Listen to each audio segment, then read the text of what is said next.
Corona कवच policy को United India insurance के एजेंट्स पोर्टल पे कैसे अंडरराइट करेंगे, आज के वीडियो में मैं आपको यही बताने वाला हूं। मैं हूं आपके साथ नितिन पाल, आप देख रहे हैं इंश्योरेंस गुरु। तो फ्रेंड्स, कोरोना कवच पॉलिसी को अंडरराइट करने के लिए सबसे पहले आपको अपने यूजर नेम और पासवर्ड डालने के बाद अपने यूनाइटेड इंडिया इंश्योरेंस के सिंप्लीफाइड पोर्टल पे लॉगिन करना होगा। तो फ्रेंड्स, जब आप लॉगिन कर लेंगे तो आपके सामने कुछ ऐसी स्क्रीन ओपन हो जाएगी, होम स्क्रीन आपके सामने दिख जाएगी। तो फ्रेंड्स, यहाँ पे हमें लेफ्ट साइड में जो मेन्यू दिया गया है उसमें थर्ड ऑप्शन को सिलेक्ट करना है, जो कि पॉलिसी ट्रांजैक्शन का है।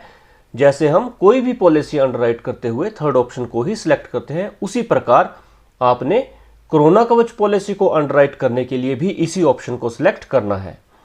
तो थर्ड ऑप्शन को हम सिलेक्ट करेंगे। उसके बाद देखिए फ्रेंड्स, यहाँ पे 4 और नए ऑप्शन हमारे पास दिखाई दे रहे हैं।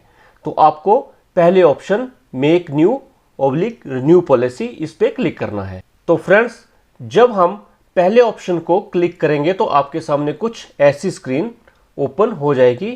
तो इसमें देखिए, अब सबसे पहले हमें दिखाई दे रहा है सिलेक्ट ऑफिस। सिलेक्ट ऑफिस में हमारी ब्रांच ऑलरेडी सिलेक्टेड होगी, जिस ब्रांच के साथ हम अटैच्ड हैं, या फिर डिवीजन ऑफिस, जहां भी आप अटैच हो वो आपको दिख जाएगी। सेकंड ऑप्शन है सिलेक्ट एलओबी। एलओबी में आपको हेल्थ सिलेक्ट करना है। तो फ्रेंड्स देखिए, यहाँ पे सेकंड ऑप्शन है हेल्थ का, ये हमने सिलेक्ट कर लिया। उसके बाद अगला ऑप्शन है सिलेक्ट प्रोडक्ट। सिलेक्ट प्रोडक्ट में देखिए फ्रेंड्स, सबसे लास्ट वाला कोरोना कवच पॉलिसी यूनाइटेड इंडिया का ऑप्शन हमें दिखाई दे रहा है। इसको हमने सिलेक्ट करना है और यहां से सबमिट कर देना है। तो फ्रेंड्स, सबमिट करने के बाद कुछ ऐसी स्क्रीन आपके सामने ओपन हो जाएगी। तो फ्रेंड्स, यहां पे हमें 4 स्टेप्स फॉलो करने हैं। 4 स्टेप्स को फॉलो करने के बाद हमारी कोरोना कवच की पॉलिसी अंडरराइट हो जाएगी और पॉलिसी नंबर जनरेट हो जाएगा। तो फ्रेंड्स, ये 4 स्टेप कैसे हमने फॉलो करने हैं, मैं स्टेप बाय स्टेप आपको बताऊंगा। तो फर्स्ट स्टेप में देखिए प्रीमियम कैलकुलेटर है। यहाँ पे हमें ये बताएगा फर्स्ट स्टेप में कि हमारी पॉलिसी का प्रीमियम कितना रहेगा। तो फ्रेंड्स, पहला देखिए वेदर यू आर इंडिविजुअल। तो इंडिविजुअल के लिए पॉलिसी है, एक ही ऑप्शन है और प्री सिलेक्टेड है, इसको आप ऐसे ही रहने दीजिए। उसके बाद सिलेक्ट ऑफिस में आपकी जो ब्रांच होगी या डिवीजन ऑफिस जिससे आप अटैच्ड हैं, वो यहाँ पे ऑलरेडी सिलेक्टेड होगा। उसके बाद अगला ऑप्शन है बिजनेस सोर्स। बिजनेस सोर्स में आप सिलेक्ट कर लीजिए डायरेक्ट, या फिर अगर आप किसी डेवलपमेंट ऑफिसर के साथ अटैच्ड हैं तो उनका कोड या फिर नाम आ जाएगा, आप वो सिलेक्ट कर सकते हैं। नेक्स्ट ऑप्शन है बिजनेस चैनल। बिजनेस चैनल में आपका खुद का नाम आ जाएगा। और अगला ऑप्शन है सिलेक्ट टीपीए। तो फ्रेंड्स, टीपीए यहाँ पे देखिए 2 शो कर रहा है। आपने वही टीपीए सिलेक्ट करना है जो आपकी ब्रांच आपको रिकमेंड करेगी। आपने पॉलिसी अंडरराइट करने से पहले अपने ब्रांच मैनेजर या फिर ब्रांच हेड कोई भी होंगे, उनसे आपने पूछ लेना है कि आपको यहाँ पे टीपीए कौन सा सिलेक्ट करना है, वही टीपीए आप यहाँ पे सिलेक्ट कीजिएगा। तो मैं यहाँ पे फर्स्ट टीपीए सिलेक्ट कर रहा हूँ। अगला ऑप्शन है पॉलिसी पीरियड। तो पॉलिसी का टेन्योर का रहेगा, हमें ये सिलेक्ट करना है। ये पॉलिसी आपको पता ही है, 3.5 month, 6.5 month and 9.5 month, 3 policy tenure के साथ आती है। तो मैं यहाँ पे थर्ड ऑप्शन सिलेक्ट कर रहा हूँ। आपने कोई भी सिलेक्ट कर लेना है जिस हिसाब से आपको पॉलिसी देनी है। पॉलिसी स्टार्ट डेट में आज की डेट आ जाएगी और पॉलिसी एंड डेट में इसने ऑटोमेटिकली 10 मई 2021 डेट खुद से ले ली है, क्योंकि ये 9.5 मंथ की पॉलिसी है। उसके बाद देखिए फ्रेंड्स, अगला ऑप्शन है हमारे पास कवर टाइप। अगर आप किसी सिंगल पर्सन को पॉलिसी दे रहे हैं तो यहाँ पे कुछ भी चेंज आपको करने की जरूरत नहीं है। इंडिविजुअल सम एश्योर्ड बेसिस यहाँ पे ऑलरेडी सिलेक्टेड है, आप इसे ही रहने दीजिए।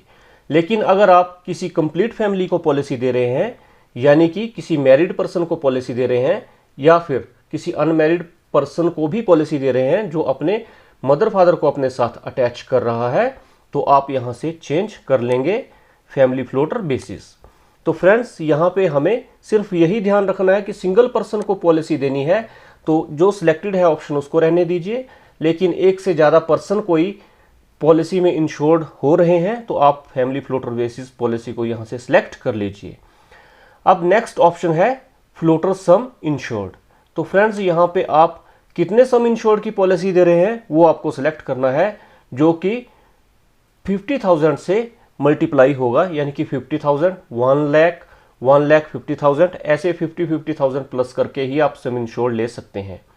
तो मैं यहाँ पे 5 लाख रुपए को सिलेक्ट कर रहा हूँ। हम मान लीजिए 5 लाख रुपए की पॉलिसी कस्टमर को दे रहे हैं। फ्रेंड्स, इसके बाद है हॉस्पिटल डेली कैश। तो अगर आप हॉस्पिटल डेली कैश की फैसिलिटी कस्टमर को देना चाहते हैं, वो ये एड ऑन कवर लेना चाहते हैं, तो आप इसको टिक कर दीजिए। अगर नहीं लेना चाहते हैं तो आप इसे एज इट इज रहने दीजिए जैसे ये था। इसके बाद अगर कस्टमर रूरल एरिया में रहते हैं, किसी गांव में रहते हैं, तो आप यहाँ पे रूरल डिस्काउंट को सिलेक्ट कर सकते हैं। अदरवाइज इसको आप डिसलेक्ट रहने दीजिए, इसको सिलेक्ट मत कीजिएगा। अगर किसी मेट्रोपॉलिटन सिटी में आप रह रहे हैं या फिर किसी शहर में रह रहे हैं, जो ग्राम पंचायत होंगी वही रूरल डिस्काउंट के लिए एलिजिबल होंगे। अगर आपका कस्टमर किसी ग्राम पंचायत में रह रहा है तो ही आप रूरल डिस्काउंट को सिलेक्ट कीजिएगा। तो फ्रेंड्स, उसके बाद प्रपोजर की डेट ऑफ बर्थ, जो कि फर्स्ट पर्सन होगा, उसकी डेट ऑफ बर्थ यहाँ पे हमें फिल करनी है। तो फ्रेंड्स, जो सबसे एज्ड पर्सन होगा उसकी डेट ऑफ बर्थ हमें यहाँ पे फिल करनी पड़ेगी। उसके बाद देखिए फ्रेंड्स, इंश्योर्ड की एज जो है वो प्रपोजर की एज खुद से सिस्टम ने ले ली है 34 ईयर्स ओल्ड। अब प्रपोजर है इसलिए यहाँ पे सेल्फ आ गया, और मैरिटल स्टेटस में मैरिड है। अगर मैरिड है तो आप मैरिड रहने दीजिए, अनमैरिड है, अपने मदर फादर के साथ पॉलिसी ले रहा है, तो अनमैरिड सिलेक्ट कर सकते हैं। ये आप देख लीजिएगा, आपका जो कस्टमर है वो मैरिड या अनमैरिड कैसे है वो आपने खुद देखना है। तो फ्रेंड्स, इसके बाद यहाँ पे ऐड स्पाउस, मैरिड है तो उसकी वाइफ की डिटेल्स यहाँ पे आप ऐड कर सकते हैं। अगर बच्चे हैं तो यहाँ से कर सकते हैं। अगर parent and parent in law उन्होंने ऐड करवाने हैं तो आप इस थर्ड ऑप्शन को सिलेक्ट कर सकते हैं। तो फ्रेंड्स, मैं आपको एक ऐड करके बताऊंगा, फिर आपने अपने हिसाब से जो उसके रिलेशन में होंगे उनको ऐड कर सकते हैं। तो फ्रेंड्स, अब मैं आपको ऐड स्पाउस करके बता रहा हूं। तो आपको पहला ऑप्शन जो है वो ऐड स्पाउस टिक करना है। जब आप ऐड स्पाउस टिक करेंगे तो आपके सामने इंश्योर्ड इंफॉर्मेशन में एक और कॉलम ऐड हो जाएगा जो कि स्पाउस का होगा। यहाँ पे आपको सिंपली स्पाउस की डेट ऑफ बर्थ फिल करनी है। जब आप स्पाउस की यहाँ पे डेट ऑफ बर्थ फिल कर देंगे तो डेट ऑफ बर्थ फिल करने के बाद आपके सामने यहाँ पे स्पाउस की एज जो है इस कॉलम में दिख जाएगी। और उसके बाद अगर इनका कोई चाइल्ड आपने ऐड करना है तो ऐड चिल्ड्रन में चले जाइए। अगर ये अपने साथ अपने पेरेंट्स या फिर पेरेंट इन लॉ किसी को भी ऐड करना चाहते हैं तो आप इस ऑप्शन को सिलेक्ट कर सकते हैं। तो फ्रेंड्स, मैंने आपको एक पर्सन ऐड करके इसमें बता दिया। आप अपनी रिक्वायरमेंट के हिसाब से आपकी कस्टमर का जो फैमिली साइज होगा उस तरह से आप उनके यहाँ पे रिलेटिव्स को ऐड कर सकते हैं। तो फ्रेंड्स, इंश्योर्ड इंफॉर्मेशन में उनके रिलेटिव्स को ऐड करने के बाद आप सिंपली डिक्लेरेशन को यहाँ पे टिक कर दीजिए, चेक कर दीजिए और यहाँ पे आप गेट कोड के ऑप्शन पे आ जाइए। जब आप गेट कोड के ऑप्शन पे आ जाएंगे तो आपके सामने ये कुछ थोड़ा सा टाइम लेगा और टाइम लेने के बाद आपके सामने ये प्रीमियम को कैलकुलेट करके बता देगा। तो ये वाला जो प्रीमियम है ये फैमिली साइज 2 है, जिसमें प्रपोजर की एज 34 ईयर्स है, पॉलिसी का सम इंश्योर्ड 5 लाख रुपए का है, पॉलिसी का टेन्योर 9.5 मंथ का है, और इसका जो प्रीमियम बन रहा है वो है 3,526 रुपए, यानी कि 3,526 रुपीज। तो फ्रेंड्स, अब हमारा सिस्टम जो है वो सेकंड स्टेप में जाने के लिए रेडी है। तो यहाँ पे आपको एक ऑप्शन दिख जाएगा, save and continue to step 2। तो फ्रेंड्स, अब हमारा सिस्टम सेकंड स्टेप पे पहुंच चुका है। सेकंड स्टेप में सबसे पहले आपको पॉलिसी स्टार्ट डेट और पॉलिसी एंड डेट दिखाई दे जाएगी। फ्रेंड्स, उसके बाद जब हम नीचे देखेंगे तो इंश्योर्ड 1 एंड इंश्योर्ड 2 लिखा हुआ है। तो फ्रेंड्स, ये इंश्योर्ड 1 एंड इंश्योर्ड 2 जो है वो फैमिली साइज पे डिपेंड करता है। अगर आपकी जो आप पॉलिसी कर रहे हो वो इंश्योर्ड की फैमिली का साइज लार्ज है, यानी कि 4 मेंबर्स हैं, तो यहाँ पे इंश्योर्ड 1, इंश्योर्ड 2, इंश्योर्ड 3 और इंश्योर्ड 4 होना था। तो हम 2 पर्संस की कर ले हैं, इसलिए इंश्योर्ड 1 एंड इंश्योर्ड 2 हमारे सामने दिख रहा है। तो फ्रेंड्स, यहाँ पे हमें इंडिविजुअली सबकी डिटेल्स यहाँ पे फिल करनी है। पहले इंश्योर्ड वन सिलेक्टेड है, इसलिए मैं इंश्योर्ड वन की यहाँ पे डिटेल्स फिल कर रहा हूँ। तो फ्रेंड्स, जो इंश्योर्ड की डिटेल्स होंगी ये आपने इंश्योर्ड से पूछ के एग्जैक्टली वही फिल करनी है जो कि इंश्योर्ड ने आपको बताई होंगी। तो फ्रेंड्स देखिए, मैं यहाँ पे एम्प्लॉयमेंट डिटेल्स में एम्प्लॉयड लिख दिया, ऑक्यूपेशन में सैलरीड लिख दिया, डेट ऑफ बर्थ जो है वो प्री सिलेक्टेड है जो हमने पहले फिल की हुई है। अगले ऑप्शन में इंश्योर्ड की एज आ गई, जेंडर मेल ऑलरेडी सिलेक्टेड है और प्रूफ ऑफ आइडेंटिटी में आधार कार्ड यहाँ पे आ रहा है। अगर आपको जो है वो प्रपोजर ने आधार कार्ड के अलावा कोई डॉक्यूमेंट दिया है, यानी कि passport, pan card, electronic photo, ID card, ration card या फिर डीएल, इनमें से कोई है तो आप यहाँ से चेंज भी कर सकते हैं। तो आप देख लीजिए आपके पास जो डॉक्यूमेंट होगा उसी हिसाब से यहाँ पे फिल कर दीजिए और उसके अगले ऑप्शन में आइडेंटिटी नंबर है जो मैंने यहाँ पे फिल कर दिया। अब यहाँ पे नॉमिनी की डिटेल्स लिखनी है। तो नॉमिनी की डिटेल में अगर आप स्पाउस को करें तो स्पाउस भी लिख सकते हो। प्रपोजर से पूछ लीजिए कि वो किसको नॉमिनी बनाना चाहता है, आप उसी हिसाब से यहाँ पे उसकी नॉमिनी की डिटेल्स लिख लीजिए। तो मैंने वाइफ लिख दिया, नेम जो होगा वो आप उसी हिसाब से लिखेंगे जो आपको बताया जाएगा। तो यहाँ पे रिलेशन में मैंने स्पाउस सिलेक्ट कर लिया। अब देखिए फ्रेंड्स, यहाँ से हमने स्टेप 3 में अभी नहीं जाना है क्योंकि हमने अभी इंश्योर्ड 1 की डिटेल फिल की है। अब हम आ जाएंगे इंश्योर्ड 2 पे। तो इंश्योर्ड 2 को जब हम सिलेक्ट करेंगे तो फिर सेम वैसी ही स्क्रीन हमें दिखाई दे जाएगी। अब हमें यहाँ पे इंश्योर्ड 2 की डिटेल्स फिल करनी है। तो स्पाउस लिया था इसलिए यहाँ पे टाइटल में हमने मिसिस सिलेक्ट कर लिया। अब जो उनकी मिसिस का नाम होगा आपने यहाँ पे लिख देना है इंश्योर्ड नेम में। रिलेशनशिप में स्पाउस ऑलरेडी सिलेक्टेड है। एम्प्लॉयमेंट में आप लिख लीजिए, अगर एम्प्लॉयड है तो एम्प्लॉयड, अदरवाइज आप यहाँ पे नॉन एम्प्लॉयड भी सिलेक्ट कर सकते हो। ऑक्यूपेशन में आप यहाँ पे लिख लीजिए सर्विस। आप पूछ लीजिएगा, जिस हिसाब से डिटेल्स होंगी वैसे ही फिल करनी है। ये तो मैं सिर्फ आपको एक ट्रायल के बेसिस पे बता रहा हूँ। डेट ऑफ बर्थ में देखिए, जो हमने पीछे डेट ऑफ बर्थ फिल की थी वो ऑलरेडी यहाँ पे आपको दिखाई दे जाएगी। एज में 30 आ गया, जेंडर में फीमेल आ गया और प्रूफ ऑफ आइडेंटिटी में उसी तरह आप चेंज कर सकते हैं। अगर आधार है तो आधार रहने दीजिए, अगर पैन दिया है तो पैन रहने दीजिए, ड्राइविंग लाइसेंस है तो यहाँ से ड्राइविंग लाइसेंस सेलेक्ट कर लीजिए। जो डॉक्यूमेंट होगा वो आप यहाँ पे सिलेक्ट कर सकते हैं। अब प्रपोजर जो है वो यहाँ पे नॉमिनी ऑटोमेटिकली आ जाएगा, तो इसलिए नॉमिनी की डिटेल्स यहाँ पे फिल करने की जरूरत नहीं है। नॉमिनी जो है वो प्रपोजर आ चुका है। तो फ्रेंड्स, अब हमारा सिस्टम थर्ड स्टेप पे जाने के लिए रेडी है। अब हम यहाँ पे सिंपली टू स्टेप 3 पे क्लिक करेंगे। तो फ्रेंड्स, अब जो हमारा सिस्टम स्टेप 3 पे पहुंच चुका है। अब स्टेप 3 जो है इससे आप फेमिलियर होंगे। ये वैसे ही है जैसे हम कोई भी पॉलिसी अंडरराइट करते हुए यहाँ पे इंश्योर्ड की या प्रपोजर की डिटेल्स फिल करते हैं। तो फ्रेंड्स, एग्जिस्टिंग कस्टमर है तो यहाँ पे यस कर दीजिए और उसका कस्टमर आईडी फिल कर दीजिए। अगर एग्जिस्टिंग कस्टमर नहीं है तो नो रहने दीजिए और नो रहने देने के बाद आप कस्टमर की सारी डिटेल्स जो है वो यहाँ पे मैन्युअली फिल करेंगे।